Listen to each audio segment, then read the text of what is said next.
The British monarchy, which is frequently perceived as a stronghold of stability and tradition, is plagued by scandals and intrigues that expose the turbulent lives that lie beneath the opulent exterior. The royal narrative is a tale of forbidden love, political machinations, and profound personal conflicts, ranging from the reckless pursuits of youthful King Eadwig to the tragic fate of Anne Boleyn. As we explore the startling secrets that have influenced the monarchy throughout history, we invite you to join us, the ménage à trois of King Ludwig. Eadwig's brief and disruptive reign as King of the English from 955-7 and Sovereign of Wessex from 957-9 could be encapsulated by the term scandalous. Although his uncle, King, is now regarded as one of the most successful and dominant kings in British history, it is true to say that Eadwig is remembered by historians for separate reasons. Eadwig, who ascended the throne at the age of 14 before his death 5 years later, was most notoriously known for excusing himself from his coronation to intimately familiarize himself with 2 women simultaneously. Eadwig's irresponsibility spread throughout the royal court, fracturing his relationships with his family, experienced politicians, and prominent religious figures. This, in turn, weakened his authority and defined him as a controversial figure, regardless of the specifics of his interactions with the 2 women. Piers Gaveston and King Edward. King Edward married Isabella of France in 1308 as part of an endeavor to alleviate political tensions with the French kingdom. Nevertheless, his contemporaries and subsequent historians have noted that his affection may have been reserved for another member of his court, Piers Gaveston, who had been his closest confidant and ally since 1300 and potentially for much longer. Initially, King Edward I, Edward's father, separated his son and Galveston by banishing the latter to Europe in February 1307. After the king died in 1307, Edward promptly recalled Gaveston, showering him with affection and naming him Earl of Cornwall.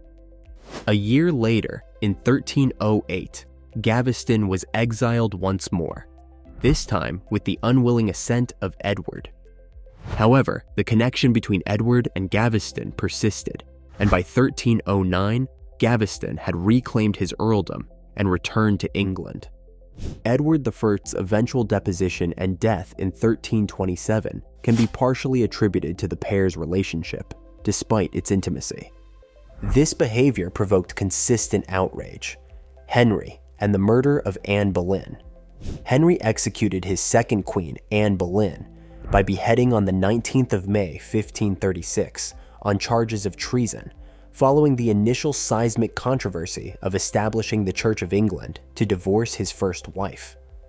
There are numerous theories that Boleyn was either explicitly framed by King Henry I to move on to another wife, or by the king's scheming adversary Thomas Cromwell, who framed her as an obstacle to his plans.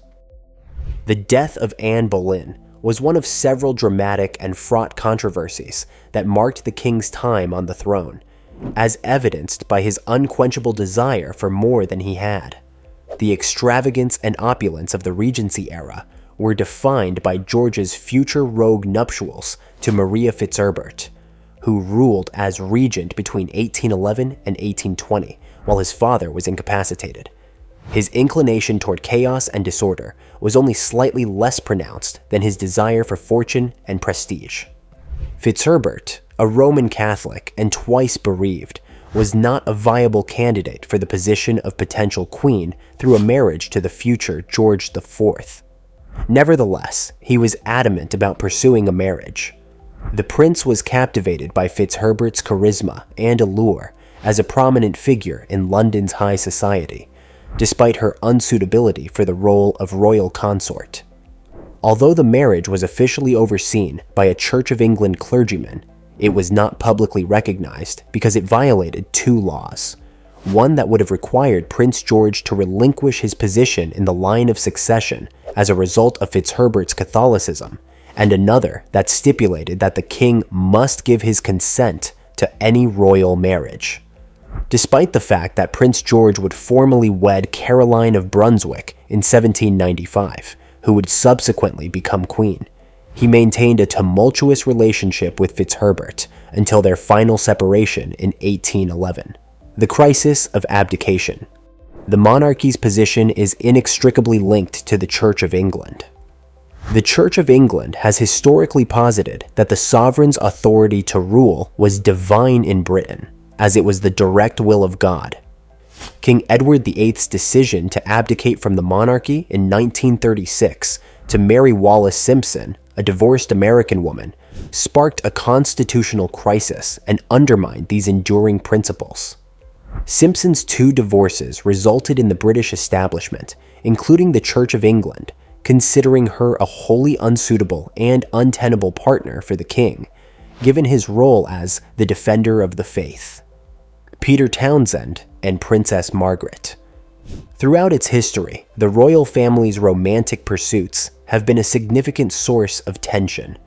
The relationship between Princess Margaret, the sister of Queen Elizabeth II, and Peter Townsend, a former equerry of their father, George, is perhaps the most evocative. The princess's relationship with Townsend was unavoidably highlighted in the press when a journalist observed her affectionately plucking a piece of lint from Townsend's blazer during the Queen's coronation at Westminster Abbey in 1953. The two fell in love with one another and decided to marry. Princess Margaret issued a rare public statement in 1955 amidst increasing pressure and a growing realization of the reality of the situation. She stated that she had renounced the relationship to prioritize her responsibilities to the Commonwealth.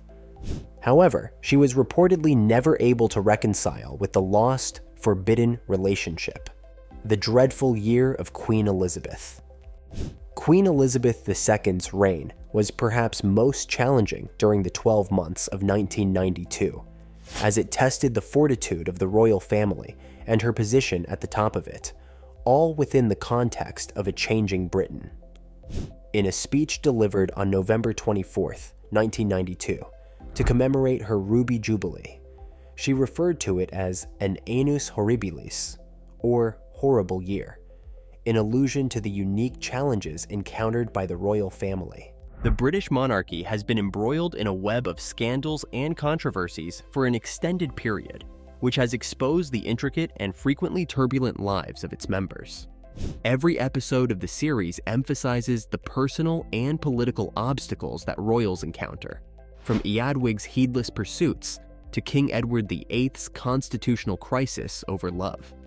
These dramatic narratives persist in captivating our imagination, serving as a reminder that even those in the topmost echelons of power are not impervious to the rigors of love, ambition, and duty. Don't forget to like, subscribe, and leave a comment below. Let us know what you think and what you'd like to see next. Your support helps the channel grow.